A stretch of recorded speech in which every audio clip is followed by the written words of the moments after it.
Ngibingelele kuwe mlaleli, ngiyethemba ukuthi uyaphilayo. Mina ngicela kuwe laphana-ke ukuthi-ke uma ngabe usamusha kuleli khasi-ke leli-ke wenze okulungile-ke laphana-ke ucindezele ibhathini subscribe nje, akubizi imali, kumahhala nje, ukhiphe nesenti-ke elimnyama-ke leli-ke khona uzokwazi ukuthi-ke uthole zonke-ke iy'ndaba esikulethela zona-ke kulo-ke leli khasi kusukela-ke manje. So ungakwenza-ke wena-ke laphana-ke ulicindezele ibhathini subscribe nje, akubizi imali, kumahhala nje. Igaba ekulethele lona-ke namhlanje sithi-ke Kushubile-ke laphana-ke umlisa-ke eveza into-ke ebingaziwa noma ebinganakiwe-ke laphana-ke eveza i-statement sowe-ANC laphana-ke umtolo-ke asisho kudala ethi-ke uJacob Zuma uzoba sesibhedlela lingakafiki ngisho nokhetho-ke laphana-ke lo mlisa kube sekhomenta-ke kuso-ke mayelana naso-ke leso statement laphana njengoba sonke sazi ukuthi uZuma kade esengozini yemoto eyenzeke izolo. Lo mlisa ube sekhomenta-ke ngayo-ke lento le, kodwa angifuni ukuthi wezwa ngamdlalela-ke ividiyo-ke wena-ke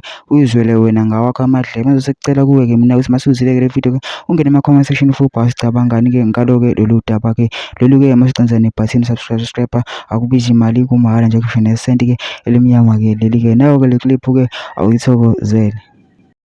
Commander's morning. One of the delinquent ANC top officials said that Zuma will be in hospital before the elections.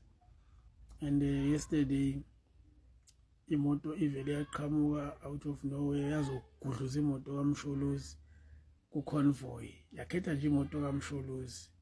Hlanhla leyo kuMsholozi was whisked away, azange aze alimale.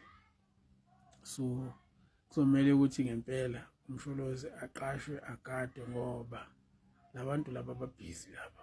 These people are busy.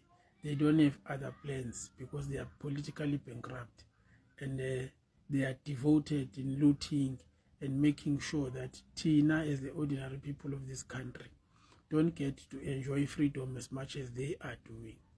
So kubalekile ukuthi uMsholozi agadwe bafethu. Labantu laba abalungile, bayingozi, ngiyanitshela.